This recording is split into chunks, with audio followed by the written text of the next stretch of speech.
just go and start our life again. And my dad chose her. I came in from school one day, me and my brother came in from school one day, and there was nobody at home. It was an empty apartment. I was 13 years old. My mama living at Life Foundation Ministry. I called my mom, got her on the phone, and she told me to throw away the food in the refrigerator and catch a bus to Life Foundation Ministry. And I can remember throwing away all that food and dreading to go back in her custody, didn't want to be around her, because believe it or not, my dad wasn't the best person, but he was sane. And that was a blessing for me to be around somebody sane. So we packed our stuff, thrown our stuff away, and me and my brother, we went to Life Foundation Ministry. Upon getting there, I had failed the grade that I was in school. And my mother, in her paranoia, we were headed back to K-Town where we were from. She didn't want the neighbors to know that I had failed this grade and it brings shame and all these things that normal people don't think like that, you know. So she had me call a neighbor up of my dad and then across the hall from him and ask him could I stay with him. This woman didn't know me. This woman lived a lifestyle just out there. I didn't know her. And she asked me to call her and ask her could I live with her for the summer while I went to summer school. So there I was on the streets of Dallas, living with a lady that I didn't know, and she traded her food stamps for me to live there. And I was 13 years old with a lady that introduced me to marijuana and to alcohol. And I learned how to kill my pain. I learned how to drink it away, smoke it away. And I had friends that I had went to school with that I would go, when they get out of school, I go visit them because I never went to summer school. When I got over there, summer school was the last thing on my mind. I was drinking and smoking by then. So I'd go out at night and hang out with my friends to 12 and 1 o'clock at night and walk back to her house. She didn't care about me. She had no attachment to me. But before my dad left, there used to be a lady that used to come over to our house called Sister Walker. And she would come over to our house and knock at the door and invite us to church. Well, my sister and I, we would dodge her. We'd see her coming, we'd close everything up, we didn't want to go. And so we just didn't want to go. But there was one day, right before all this went down and my dad left and everything, there was one day she came by and knocked and something touched my heart and said, go. And I opened the door, I went to church with her. And I got saved that day for what I was saved to be. I got saved, I gave my life to the Lord that day, and I was 13 years old. And I feel in my heart that God allowed me to go to that service to prepare me for what was ahead. So just going back to just walking the streets of Dallas at night, there was a serial killer out called the Eyeball Killer. I don't know if y'all remember the Eyeball Killer. I had ran close in touch with him to the point where he blocked me from one side when I crossed the road. Then he backed up and blocked me, and a prostitute yelled out, let my daughter go. And that's how I escaped him. I didn't find out 2 years later, after seeing him on TV, that I had an encounter with him. And so the Lord was covering me then. Isn't he awesome? Yeah.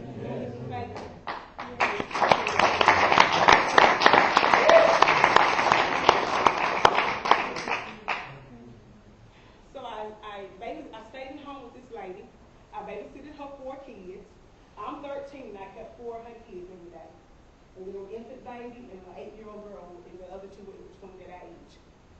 And I did all the laundry and did all the things, and I remember going to a laundromat one day. And doing laundry, this man came in about 20 years old, 21, and befriended me, and we talked. And for a 13-year-old, his mindset was totally different. I didn't have no understanding about people. I grew up in the country, didn't know very many people, and been around my weird acting family. And I befriended this man, talked to him, and I got home and went to visit my friends again later on that night. Headed back home about 12, 1 o'clock in the morning, and I heard this sigh in the bushes. And I looked, and I said, oh, it's you. I felt like I knew him. Oh, it's you. He said, yeah, I locked my keys up in the apartment. I can't get in, and this little woman, can you climb through, you small enough, and open the door for me? Climbed in the window, got in there and saw leaves all over the floor in an abandoned apartment. or apartment that hadn't been utilized. And I get in there and he comes through the door with a gun. And that man raped me all night. High on cocaine, raped me all night. And the next morning walked me back home telling me that I was going to prostitute for him. And I was supposed to wait by a wishing well that they had in this apartment I lived in until he come and pick me up and start me on my job. The devil is a liar. I dodged him and dodged him. He came by several times. He was bold. He'd come knock at the door and her friend would answer and he say, is she here? And we say no, they say no, and he put his foot in the door. I'm looking for him. Every time the police would come, they'd come too late. So all I prayed then is get me out of Dallas.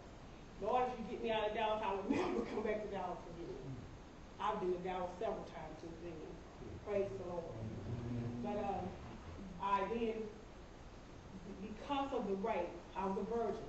Because of the rape, the pain of that caused me to resent men, my mother, resent women, and really and truly I had no feeling for anybody. I just wanted a new life. And I came back, my mother arranged for me to come back after summer school was over. I came back, I told her, yeah, summer school was great. I passed. Came time to start school, we didn't have no records. And I literally watched my mother drive all the way back up to Dallas, hunting for my records. And I couldn't tell her, I was scared of her. So there she was going to Dallas looking for my records, couldn't find them. She come back and poured some. So I was in the 8th grade for about 3 weeks. And then I had to deal with the failure of going back and then putting up with her mental accusations for you're a loser, you can't achieve nothing, that type of stuff. And not to mention when I was in school, I was signed over to a resource room. Anybody know what a resource room is? Special education class? And so I was so behind because I had been in these special education classes. All we did was eat popcorn on Fridays. You know? So in my mind, I wasn't a very smart person. And so I, after getting back to case and everything like that, I started a promiscuous lifestyle. That means any boy would talk to me, I'd talk to him. Had no self-value.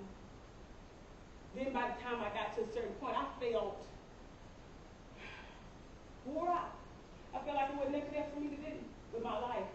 And I just prayed and asked God, to help me find somebody to love me. I settled down with and get me out of my mother's house.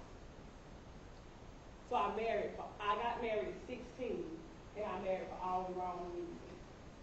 I jumped out of the skillet into a frying pan. And I attracted the very type of man that I was struggling so hard to get away from, which was a physical and mental abuser. And there I was married for 7 years and unhappy for 4 of those. Going through the pain of being abused physically, being abused mentally, and just trapped. And I wasn't happy nowhere. I shouldn't have never got married. I was too young. I was 16 when I got married. So at 23, made the Longview paper for victim escapes abusive marriage. He led on a high-speed chase, me on a high-speed chase in the car with him. On the day I decided to leave, he tried to kill me. I get back, and thank the Lord, I got back to Longview. Police were there, and I went the next day. He went to work the next day. I called the Women's Center and started asking the Women's Center of East Texas about their program. And they told me, you have to make up your mind, know what you want, and we'll help you. You go to the police station, turn yourself over to them, we'll come and get you, and we'll start your new life. I did that, and I ended up at the women's shelter in Longview. And I was just so amazed by the help ministry, the help that they had as for helping you get your life back together, helping you have self-worth. They offer classes and counseling about self-worth. So I started writing it down, what they were doing for me there. And one of the ladies in charge got a hold to it, and she published it in the Longview paper. And then I started feeling good about myself and thinking, I can be somebody. I'm valuable. But then after I got my own apartment, I walked right away from the Lord again. Started doing my own thing again. Got my apartment, started wanting to go out to the clubs. So then I went to another area where I was clubbing, partying, not taking good care of my kids, because I was out there. And then on top of that, working 2 jobs, trying to survive. But one thing I knew is I did not want to ever go back to my mom's house. I was sure of that one thing. So I worked real hard. I'm a hard worker. And you know, as I'm older now, and I talk to people that used to know me, and they'll tell me, you know, you wasn't that bad. I thought you think you were a bad person, but you wasn't that bad. I said, but I wasn't saved.